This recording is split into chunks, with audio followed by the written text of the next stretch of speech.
जी नमस्कार, स्वागत है आपका। इंडिया मांगे गोल्ड। आज सबसे बड़ी यही गूंज सुनाई दे रही है। पूरे देश में जश्न का माहौल है और इस पर खास पेशकश लगातार न्यूज 24 की मेगा कवरेज आप देख रहे हैं। मैं हूं आपके साथ आशा झा और मैं हूं आपके साथ रवि ठाकुर। तो हर किसी को इंतजार है कुश्ती मुकाबले का। बस थोड़ी देर बाद ही ये महादंगल शुरू होने वाला है। रवि दहिया का मुकाबला 57 किलोग्राम कैटेगरी में ये फाइनल मैच होने वाला है। सेमीफाइनल मुकाबले में रवि ने कजाकिस्तान के नूरी इस्लाम स्नैप को हराया था, लेकिन अब बारी गोल्ड मेडल की है। जी हां, और सिर्फ एक कदम दूर रवि दहिया गोल्ड से। रवि के सामने रूस के पहलवान जऊर युगेव की चुनौती है। रवि ओलंपिक के फाइनल में पहुंचने वाले दूसरे भारतीय पहलवान हैं। इनसे पहले सुशील कुमार 2012 में फाइनल में पहुंचे थे। रवि दहिया के पास इतिहास रचने का शानदार मौका है। दीपक पुनिया ने भी आज के मुकाबले के लिए कमर कस ली है। ब्रॉन्ज मेडल के लिए दीपक पुनिया आज जोर लगाएंगे, उनका भी जोर देखने को मिलेगा। तो लगातार एक एक अपडेट हम आप तक पहुंचा रहे हैं। मैदान के अंदर क्या रणनीति होने वाली है इस दंगल में, आज रवि दहिया क्या दाव लगाने वाले। दूसरी तरफ देश में आज किस तरह से रवि दहिया को चीयरअप किया जा रहा है, एक एक तस्वीर हम आपको दिखा रहे हैं। ये अलग अलग शहरों से, जम्मू से हमारे साथ पंकज बने हुए हैं, साथ में हमारे साथ छत्रसाल स्टेडियम से विनय बने हुए हैं और विपुल रवि दहिया के घर से मौजूद हैं। वहां पर लोगों का क्या माहौल है, एक एक अपडेट। और साथ में न्यूज रूम से ऋषभ भी हमारे साथ बने हुए हैं। लेकिन सबसे पहले रुक मैं विनय आपका करूंगा। छत्रसाल स्टेडियम, यहीं पर रवि दहिया प्रैक्टिस करते थे, यहीं पर आज उनके दोस्त मौजूद हैं, कई कोच मौजूद हैं। जरा माहौल दिखाएं, क्योंकि किसी का दोस्त है, किसी का चेला है, किसी का भाई है। आज वो गोल्ड मेडल के लिए लड़ने वाला है।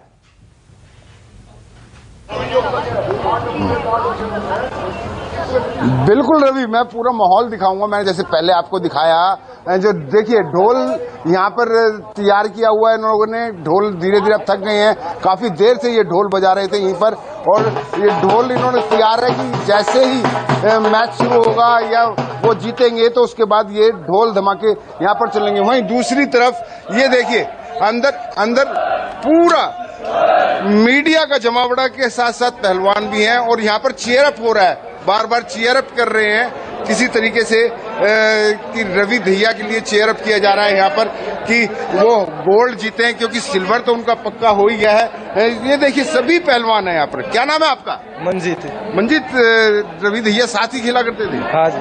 हैं? हाँ। क्या गोल्ड की फोकस था पूरा? हाँ, गोल्ड के लिए बस। हाँ। क्या फेवरेट दाव क्या है उनका? धोबी पिछाड़ है, बाहरला प्लाज्मा है या अंदरला प्लाज्मा? हमें तो नाम भी लेना नहीं आता। क्या दाव? दो रिपटों में जी बहुत से दाव लगाते हैं वैसे तो। अच्छा। ले भैया ने मेहनत भी बहुत ज्यादा की है। अच्छा। तो गोल्ड ही कितनी देर मेहनत करता था वो? अगर मेहनत करे सुबह से कितनी देर तक मेहनत करता है? 4-5 घंटे सुबह, 4-5 घंटे शाम को कंटिन्यू। 8-10 घंटे पूरा मेहनत। हाँ। क्या डाइट क्या रहती थी? क्या खाना पीना? डाइट जैसे सुबह मणका, बादाम, ड्राई फ्रूट्स और फल फ्रूट ज्यादा रहते थे। और मैस में जो खाना मिलता है वो बहुत अच्छा डाइट मिलती है हमको यहाँ पर मैस में। काफी विषम परिस्थितियों में ये जो जितने भी पहलवान हैं यहाँ पर तैयार होते हैं। और ये देखिए यहाँ पर सामने टीवी लगाया हुआ है, पहलवान सारे बैठ गए हैं और इंतजार में है किसी तरह के। ये देखिए ये पहलवान नहीं है, रवि दहिया के गांव का है, छोटा पहलवान है। मिलते थे भैया से? मिलते थे? हाँ। क्या कहते थे? कि तुम्हें भी दिन मेडल लेके आना है। ऐसे ही मेडल लेके आना है। तो वैसी मेहनत कर रहे हो? हाँ। जब गए टोक्यो उससे पहले क्या कह के गए? कि तुम्हें भी एक दिन ऐसे देश के लिए ओलंपिक में गोल्ड लेके आना है। ये कितनी उम्र है तुम्हारी? 12 साल का। 12 साल का पहलवान है और ये भी यहाँ पे प्रैक्टिस कर रहा है। क्या नाम है आपका? मेरा नाम संजय है। संजय, आपके साथ प्रैक्टिस करते रहे हैं रवि? है प्रैक्टिस करते हैं। तो जैसे ओलंपिक जाने से पहले कुछ उनका फोकस रहा होगा कि क्या कह के गए थे? उनका प्रैक्टिस पे की फोकस रहता था, मतलब ओलंपिक में अपना सोगा सो देना है। अच्छा। गोल्ड मतलब जो भी फाइनल बाउट है रशिया वाले के साथ, उसके साथ पहले 2019 में वर्ल्ड चैंपियनशिप में हुई थी तो वहाँ थोड़ी ही चूक रह गई थी। तो अभी यही देख रहे हैं अब की बार उसको हराए और गोल्ड लेके आए रवि भैया। सिल्वर तो पक्का हो गया, गोल्ड की पक्का हो गया। गोल्ड की बात है तो गोल्ड में क्या लग रहा है? जिस तरीके से सिल्वर की जो मैच हुआ था उसमें लग रहा है उसने अपनी कमियां सारी दूर कर ली और गोल्ड ले आएगा। देखो बाउट तो ऐसी हुई उसकी, ऐसे लग रहा है अपने प्रतिद्वंदी को 10-0 से पछाड़ रहा है तीनों मैच में। एक मैच में बाईफाल भी किया है, इससे लग रहा है परफॉर्मेंस काफी ठीक हो रही है उसकी। तो लग रहा है रशिया वाले की सारी टचिंग कुश्ती हुई है तो लग रहा है कि उसको अब की बार हराएगा। और ये विनय जरा जिस तरीके से जितनी भी कुश्तियां हुई हैं और जितने भी मैच हुए हैं उसमें सभी को ये लग रहा है कि ये हराएंगे। विनय जरा पूछिए, ओलंपिक के लिए जब क्वालिफाई किया था रवि दहिया ने, क्या आया था मन में? इतनी लंबी छलांग रवि मारेंगे उम्मीद की थी, और अब उनको इस प्रकार खेलते देख के जब पूरा देश उनके लिए खुश है, उत्साहित है, जश्न मना रहा है, उम्मीदों को कितना बल मिल रहा है आज इन युवाओं को, इन पहलवानों को? ये देखिए, बिल्कुल मैं पूछूंगा, ये पहलवान है और सबसे बड़ी बात है पहलवानों को इनको सिर्फ कुश्ती करना आता है और बाकी कैमरे पर आदमी उससे शर्मा रहे हैं, हंस रहे हैं, चीयरिंग कर रहे हैं, लेकिन कैमरे पे आने के लिए थोड़ा सा शर्मा रहे हैं। ये बताइए क्या नाम है आपका? हिमांशु, बड़े खुश नजर आ रहे हैं, क्या बात है? हाँ, हमारे सेंटर का एक लड़का है ओलंपिक में जो रेसलिंग में फाइनल में गया, तो खुशी की तो बात है। अच्छा, जब उन्होंने ओलंपिक क्वालिफाई किया था तो क्या मन में आया था उस टाइम? किस तरीके की फीलिंग्स थी आपकी, उनकी? जब उससे पहले भी उसने 2 कंपटीशन में काफी अच्छा परफॉर्मेंस दी थी और उसके बाद अब वर्ल्ड चैंपियनशिप में भी दी थी, तो उससे उम्मीद ज्यादा ही है कि गोल्ड लेके आए। हाँ। तो यानी कि ओलंपिक के बाद तो उनको ये था ही कि जिस तरीके से उन्होंने मैच में वर्ल्ड चैंपियंस में जो वर्ल्ड रेसलिंग चैंपियनशिप हुई थी उसमें जो उन्होंने परफॉर्मेंस दी थी, उसके बाद ये देखिए मैं दिखा दूं, बिल्कुल पहलवान है और इन्हीं के साथ बैठेंगे हम। बिल्कुल। क्या नाम है आपका? अरुण नाम है जी। अरुण? हाँ जी। अच्छा अरुण जी, एक बात बताइए, हाँ, ओलंपिक में क्वालिफाई किया था जब हाँ रवि ने, हाँ, उस टाइम किस तरीके का जोश था, या उस टाइम उसके बाद जाने से पहले किस तरीके की बात? बहुत अच्छे पहलवान रहे थे। अच्छा, बहुत अच्छे जैसे टॉप के देश के टॉप पहलवान थे वो रहे थे रवि ने। अच्छा। और रवि देश का हीरो है और उसने जो ओलंपिक में रहा है वो छोटे मोटे पहलवान नहीं, वर्ल्ड के नंबर 1 पहलवान है। अच्छा। और बहुत शरीफ लड़का, सज्जन लड़का, बिल्कुल भी घमंड नहीं उसमें % का। इन बच्चों के साथ रहता है 24 घंटे। और सरकार से थोड़ा बोलो दंगल कुश्ती चालू कराएं, पहलवान है बेचारे, ये भी देश का भविष्य है। बिल्कुल। दंगल सब बंद कर विनय, हम देख रहे हैं कि जो साथी जिनके साथ रवि दहिया ने वहां पर प्रैक्टिस की थी वो जानते हैं कि ये 5 मिनट का गेम नहीं होता है, ये सालों की मेहनत है। सुबह 5 घंटे प्रैक्टिस करना, रात को 5 घंटे प्रैक्टिस करना, कई कंपटीशन जीतना, उसके बाद ओलंपिक के लिए क्वालिफाई करना, ये एक लंबी यात्रा होती है सफलता की, जिस पर आज रवि दहिया निकले और मंजिल सिर्फ एक कदम दूर है। हमारे साथ ऋषभ शर्मा न्यूज रूम से बने हुए। ऋषभ, आपसे मैं थोड़ी सी टेक्निकल चीजें जानना चाहूंगा। सेमीफाइनल मुकाबला जब हुआ था तो शुरुआत थोड़ी सी ढीली हुई थी, 9-2 से रवि दहिया पीछे चल रहे थे, थोड़े से डिफेंसिव मोड थे। आखिर में जो दाव लगाया था, जैसे हम कह रहे हैं कि लक्कड़ बग्गा दाव है, आज 2 टाइम वर्ल्ड चैंपियन सामने होगा, आपको लग रहा है कि ये जबरदस्त टक्कर होने वाली है? देखिए, आपने बिल्कुल सही कहा रवि। दावों की पेचीदगियों के बारे में तो खैर मैं भी बहुत ज़्यादा नहीं बता पाऊंगा, लेकिन हाँ, जैसा उनकी जीत के बाद में रेसलिंग के जानकारों से हमारी बात हुई, हमारी कोचेस से बात हुई, हमारे अगर हम बात करें खुद रवि के कोच जो विनोद कुमार हमारे साथ पैनल में भी इस वक्त मौजूद हैं, उनसे हमारी बात हुई। उन्होंने यही कहा कि एक ऐसी जीत जिसमें आप बिल्कुल हार की दहलीज पर पहुंच चुके थे और लग रहा था कि आप पूरी तरह से आउट एंड आउट हैं, 9-2 से आप पिछड़ रहे हैं, 2-9 से आप पिछड़ रहे हैं और वहां से आप कमबैक ही नहीं करते, आप अपने विरोधी को पूरी तरह से चारों खाने चित कर देते हैं। स्पेकुलेटेड टाइम से भी पहले आपको विनर डिक्लेयर कर दिया जाता है। तो ये जो एक मेंटल कॉन्फिडेंस आपको मिलता है, एक दिमागी रूप से एक संतोष के साथ में एक प्रेरणा मिलती है कि हाँ, मैंने कुछ एक अनहोनी कर दी है, वो इस मुकाबले में रवि के लिए बहुत कारगर रहने वाली है। अगर मैं रवि के परफॉर्मेंस की बात करूं तो रवि जो है पिछले 3 सालों के अंदर उन्होंने अपनी रेसलिंग में बेहतरीन सुधार किया है, लेकिन 2019 के अंदर यही वो रेसलर थे, उगेव, जो कि रशियन रेसलर हैं, जिनके साथ आज उनका गोल्ड मेडल का मैच होगा, जिनके साथ में वर्ल्ड चैंपियनशिप में उन्हें हार का सामना करना पड़ा था। लेकिन वो 2 साल पहले की बात थी, 2019 की।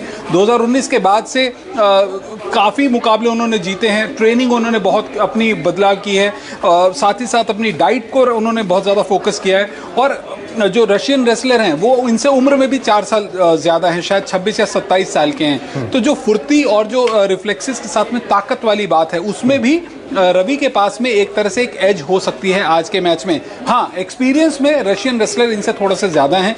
तो आज अगर अपने इनके सपोर्ट स्टाफ की तरफ से रवि को आज के फाइनल मुकाबले के लिए एक सही गाइडेंस मिल जाएगी तो जो जोश, जो ताकत, जो स्किल्स उन्होंने दिखाए हैं सेमीफाइनल मैच में अपने ओपोनेंट को, जो कजाकिस्तान के रेसलर थे, वो आज अगर फिर से देखने को मिलते हैं तो डेफिनेटली अभिनव बिंद्रा के बाद भारत के पास में इंडिविजुअल गोल्ड मेडल जरूर आने वाला है ओलंपिक्स। और ये 12 साल बाद जब स्वर्ण का सूखा जो है ऋषभ वो खत्म हो, ये उम्मीद भारत इस वक्त पाले बैठा है। मैं विपुल का रुख करना चाहूंगी। विपुल सोनीपत में रवि दहिया के घर में इस वक्त मौजूद है, वहां पर उनका परिवार मौजूद है। विपुल, ये वो बच्चा जो अभाव में पला बढ़ा, ये पूरा देश आज जान चुका है, लेकिन आज वही संघर्ष पे बैक हो रहा है, इस रूप में सामने आ रहा है कि एक नया कीर्तिमान रवि दहिया स्थापित करने जा रहे हैं। इसका गर्व कितना है वहां पर अपने लोगों में?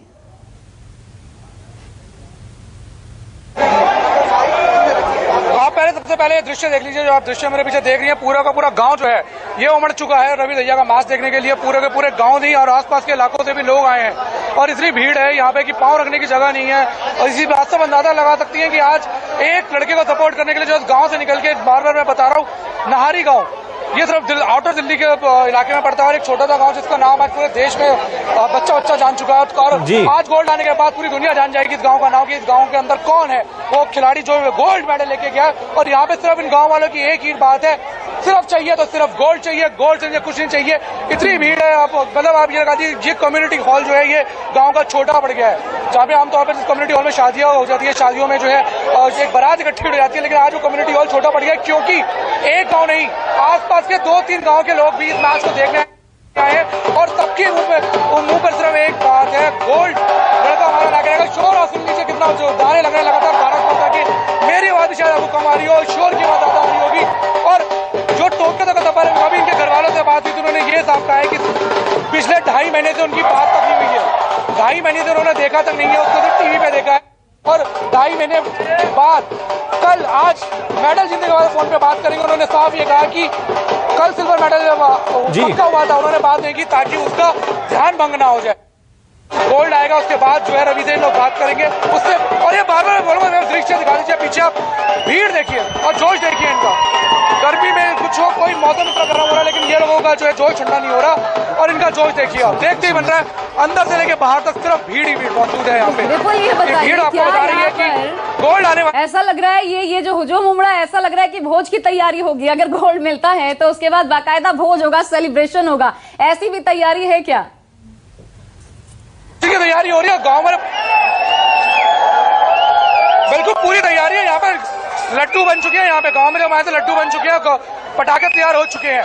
गांव के अंदर कोल्ड ड्रिंक की बोतलें आ चुकी हैं, कोल्ड ड्रिंक की बोतलें नहीं, कोल्ड ड्रिंक के डब्बे आए हुए हैं यहाँ पे तो भर भर के, कि वो सब बटेगा, एक जश्न बनेगा। पटाखे तैयार है, दिए तैयार है और ये इतना साफ कह रहा है दिवाली बनेगी इसके बाद दिवाली के हमारे नाहरी गांव के लिए दिवाली से कम नहीं है। और 5 अगस्त का जो दिन है वो दिवाली के तौर पर उनका साफ कहना याद रखा जाएगा। और बिल्कुल हमें साफ तौर से दिख रहा है, विपुल साफ तौर से दिख रहा है कि आज पूरे देश में त्योहार का माहौल बना है, स्पोर्ट्स फेस्टिवल पूरे देश में आज मनाया जा रहा है, ऐसा लग रहा है। लेकिन रवि दहिया सिर्फ सोनीपत के बेटे नहीं, आज पूरे देश के बेटे हैं, इसलिए सीधा रुख करते हैं जम्मू का। पंकज शर्मा हमारे साथ बने हुए। पंकज, आपके साथ हम देख रहे हैं कि लोग हाथों में तिरंगा लिए हुए हैं और पिछली बार गाना गा रहे थे, सुनो गौर से दुनिया वालों सबसे आगे होंगे हिंदुस्तानी। इस बार कौन सा गाना गा रहे हैं वो लोग?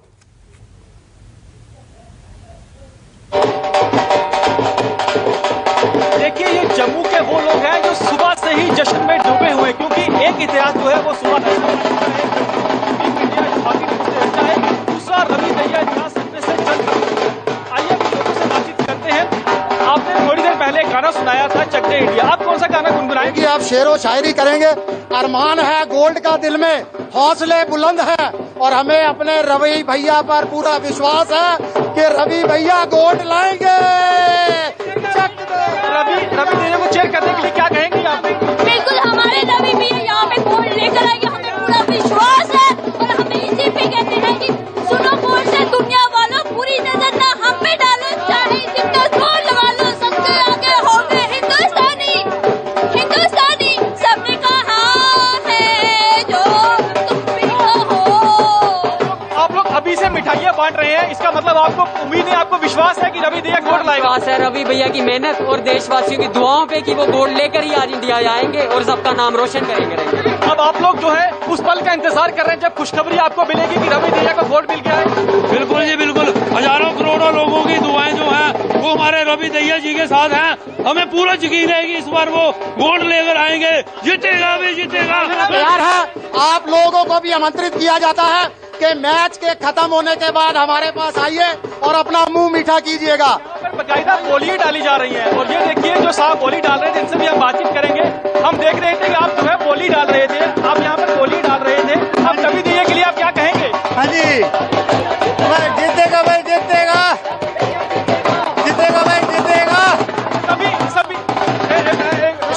सभी आप लोग सभी एक साथ मिलकर जो है कौन सा देशभक्ति का गाना गुनगुनाएंगे रवि दहिया के लिए? यही सुनो कौन से दुनिया वालों, पूरी नजर ना हम पे डालो, हिंदुस्तानी हमने कहा है जो तुम भी कहो। क्या कहोगे रवि भैया को? हमें पता है कि रवि भैया जीतेगा, रवि भैया जिंदाबाद, रवि भैया जिंदाबाद। आप लोग, हम देख रहे हैं कि आप लोग सुबह से नाच गा रहे हैं, आप लोग डांस कर रहे हैं, खुशी बेहद ज्यादा है। हम रवि भैया के लिए कह रहे हैं कि बहुत खुशी है और जीत के गोल्ड मेडल लेके आए।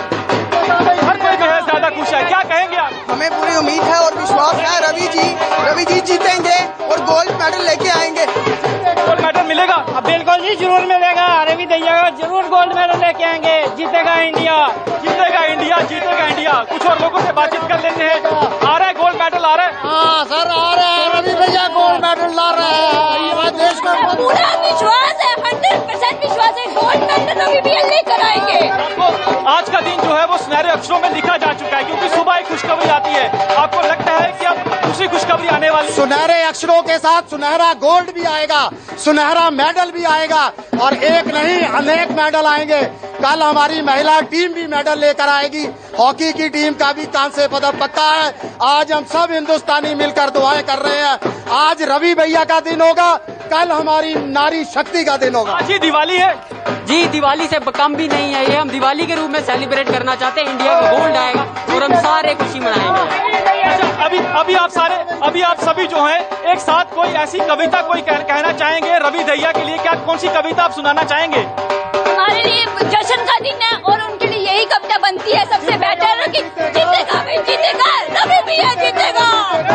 हर कोई यहाँ पर रवि दहिया जीतेगा। देखिए किस कदर नारे लगे, ढोल नगाड़ों की थाप पर देखिए किस कदर यहाँ पर नाच गाना हो रहा है। गूंज रहा है और देखिए ये पूरे देश में रवि का नाम गूंज रहा है। मेरे साथ इधर रवि बैठे भी हैं और रवि की मुस्कान इसलिए भी शायद और ज्यादा। आज और तो रवि का मतलब होता है सूर्य, यानी कि रोशनी से दूसरों को जगमगाना। आज रवि दहिया ने जो खेल दिखाया है और जो फाइनल मुकाबला है, यही कि आज जो वो खेल दिखाएंगे, पूरा देश जब उनके गले में गोल्ड मेडल देखेगा, बिल्कुल एक अलग ही रोशनी होगी पूरे देश में। ये देखने को मिल रहा है। मैं तो थोड़ा, क्योंकि हमें इसके बाद सिर्फ जश्न और जश्न, ऋषभ, यही दिखाने को रह जाएगा। उसके बाद कोई कुछ नहीं पूछने वाला इसके अलावा कि बस हम देखना चाहते हैं पूरे देश में क्या हो रहा है, कैसे सेलिब्रेशन हो रहा है। इतनी भव्य बड़ी तैयारी तो हो ही चुकी है ऋषभ, लेकिन जरा उससे पहले, क्योंकि अभी मौका है, काउंटडाउन शुरू हो चुका है। शायद 2 मिनटों का वक्त, 4:20 पर शुरुआत होनी थी, 2 मिनटों का वक्त बाकी रह गया है। उसके पहले जल्दी से ऋषभ मैं चाहती हूं एक बार बताइए करियर ग्राफ कैसा रहा है रवि दहिया का, और ये कितनी बड़ी उछाल होगी उनके लिए ओलंपिक्स में स्वर्ण जीतना। देखिए रवि दहिया जो हैं एक बहुत ही डाउन टू अर्थ रेसलर हैं। मैं उनकी फैमिली बैकग्राउंड से शुरुआत करता हूं। रवि दहिया एक किसान परिवार से आते हैं और उनके परिवार जो हैं, उनके पिता जो हैं वो आज से कई साल पहले, 15-20 साल पहले तक खेतों में दिहाड़ी पर मजदूरी किया करते थे। यानी कि उनकी एक अपनी ज़मीन भी नहीं थी खेती करने के लिए। उस दौर से उन्होंने, गरीबी के दौर से, अपने बेटे को रेसलिंग में डाला। गांव 6 साल की उम्र में जब रवि उन्होंने अपने गांव के अंदर अखाड़े में कुश्ती शुरू करी, जिसके बाद 12 साल की उम्र में उन्होंने अपने गांव में बड़े अखाड़े में जाकर प्रॉपर रेसलिंग की ट्रेनिंग लेने का फैसला किया। ये दौर जब शुरू हुआ, उन्होंने लोकल कॉम्पिटिशन्स कई जीते, तब उनके पिता को और गांव के लोगों को ये पता चला कि रवि दहिया के अंदर रेसलिंग की बहुत अच्छी काबिलियत है। स्पोर्ट्स अथॉरिटी ऑफ इंडिया के कोचेस की नज़रों में वो आए और उसके बाद में उन्हें दिल्ली के छत्रसाल स्टेडियम में ट्रेनिंग करने का मौका मिला। विश्वास कीजिए, जहां पर रवि दहिया का घर है और छत्रसाल स्टेडियम दिल्ली में करीब 28 किलोमीटर की दूरी है, और रवि दहिया के पिता क्योंकि बाहर का खाना खाना अलाउड नहीं होता है और शायद उतने पैसे भी नहीं थे, तो करीब 28 किलोमीटर का डेली बेसिस पर सफ़र कर उनके पिता घर से खाना लेकर आते थे रवि के लिए और फिर उन्हें छत्रसाल स्टेडियम में दिया करते थे। तो ऐसी संघर्ष की जो दास्तां है वो उनकी है, और मुझे पूरा यकीन है कि वंस उनका मेडल आ जाएगा तो ऐसी कई और कहानियां सामने आएंगी। रवि के केस में ये कह सकते हैं कि 2019 के अंदर उन्होंने जब वर्ल्ड चैंपियनशिप के अंदर ब्रॉन्ज मेडल जीता था, उसके बाद से उनका करियर ग्राफ जो है सीधा ऊपर ही उठा है। 2020 में जब उनको ट्रेनिंग के लिए ऑप्शंस दिए गए कि आप ट्रेनिंग करना चाहते हैं टोक्यो ओलंपिक्स के लिए, तब उन्होंने बाहर जाने से मना कर दिया था कुछ पारिवारिक कारणों की वजह से। लेकिन फिर भी उनको जब ऑप्शंस दिए गए तो पोलैंड जाने के लिए उनको परेशानी आई थी क्योंकि उनको वीज़ा नहीं मिल रहा था। ऐसे में विदेश मंत्रालय की तरफ से खास प्रोविज़न पर उनको पोलैंड में ट्रेनिंग के लिए भेजा गया। ऐसी कई छोटी छोटी कहानियाँ हैं। और अगर हम जिस ओपोनेंट के खिलाफ उनका मैच हुआ है सेमीफाइनल में, आप उस बाउट को अगर देखें तो उस बाउट में 9-2 से एक वक्त पर वो पिछड़ रहे थे, लेकिन जब उन्होंने अपना दाव लगाया तो उसके बाद में उस रेसलर ने उनकी बाजू पर एक बहुत तेज बाइट की, दांत गड़ा दिए थे, लेकिन उन्होंने अपना दाव नहीं छोड़ा क्योंकि वो जानते थे अगर दाव छोड़ दिया तो मेडल छूट जाएगा। और उन्होंने मेडल के लिए उस दाव, उस दर्द को सहा, और फाइनली हम देख सकते हैं गांव की आज गोल्ड मेडल जीतने की मजबूती है, वो यही तो है जो हमें देखने को मिली जब सेमीफाइनल मुकाबला वो खेल रहे थे। और रवि दहिया जो हैं उसी मजबूती के साथ रवि। और हम क्रिकेट की बात करते हैं, ये वो खेल हैं जो दूसरे देशों में जन्म हुए। कुश्ती, इस खेल का जन्म हमारे देश में हुआ, हमारी मिट्टी में हुआ। ये पहलवान मिट्टी के दंगल में खेलते हैं, लेकिन आज पूरी दुनिया को अपना दम दिखा रहे हैं। इसलिए हम कह रहे हैं कि आज का ये मुकाबला बहुत बड़ा है हर एक देशवासी के लिए, और इसीलिए हमारी सबसे बड़ी कवरेज लगातार जारी है। एक एक अपडेट, एक एक तस्वीर पूरे देश से हम आपको दिखा रहे हैं। तो ओलंपिक में 12 साल का सूखा खत्म होने को है। जी हां, वो सूखा जो अभी तक हमें गोल्ड नहीं दिला पाया, वो 12 साल का सूखा खत्म होगा। और कुश्ती में पहली बार ये मौका है रवि दहिया के माध्यम से भारत के सामने, जब गोल्ड पर हम अपना कब्जा जमाएंगे। देखिए, पंकज हमारे सहयोगी दिखाई पड़ रहे हैं और लगातार जम्मू में ये धूम देखने को मिल रही है रवि। और देखिए, देश के अलग अलग कोने में आज यही कह रहा है, रवि दहिया आज हरियाणा सोनीपत के बेटे नहीं है, पूरे देश के बेटे हैं। चाहे रवि दहिया का गांव हो, जम्मू हो, दिल्ली हो, मुंबई हो, हर जगह रवि दहिया की जीत के लिए दुआएं मांगी जा रही है, उनको आज चीयर अप किया जा रहा है। और वजह यही है कि इस बेटे ने आज गोल्डन दाव लगाना है, गोल्ड पे निशाना लगाना है। तस्वीरें देखिए, छोटी छोटी बच्चियां, ये देखिए किस तरह से हॉकी की ये खिलाड़ी हैं। और देखिए, आज एक स्पोर्ट्स फेस्टिवल, आशा, बिल्कुल आपका नाम आशा है, तो आशाएं आज गोल्ड मेडल की यहाँ पे साफ तौर से नजर आ रही हैं। और मुझे बहुत पॉजिटिव फीलिंग ये आ रही है रवि कि इस देश का भविष्य खेल में बहुत ऊंचा है। हाँ। ये कहा जा सकता है, और उसकी शुरुआत तो कम से कम हो चुकी है इसी के माध्यम से। वो जो थोड़ी बहुत जटिलता है, ये देखिए रवि दहिया के पिताजी हैं और मैच देखने के लिए बैठे हुए हैं वहां पे, कितने गंभीरता से मैच को देख रहे हैं, क्योंकि सोचिए कितना दबाव होगा। उनका बेटा सामने 2 टाइम वर्ल्ड चैंपियन, एक प्रेशर गेम होगा। मुझे रवि ये भी लगता है कि शायद आज अपने पूरे संघर्ष के दिनों को भी वो बखूबी याद कर रहे होंगे कि क्या संघर्ष उन्होंने, उनके बेटे ने किया, और उसके बाद आज वो सब कुछ जितना संघर्ष किया उसको, उसकी भरपाई करने का असल वक्त। लेकिन परिवार वालों ने क्या दिया है कि जीते हारे लड्डू तो हम बांटेंगे। हरियाणा में कहा है कि लड्डू तो बटेंगे जी, क्योंकि सिल्वर मेडल तो हमारा पक्का है। नमस्कार, मैं हूं मानक गुप्ता। अगर आपको हमारा ये वीडियो पसंद आया हो तो इसे लाइक और शेयर जरूर करें, और हाँ, हमें सब्सक्राइब और फॉलो करना ना भूलें ताकि आप देश और दुनिया की कोई खबर मिस ना करें। तो जुड़े रहिए हमारे साथ और देखते रहिए न्यूज़ 24।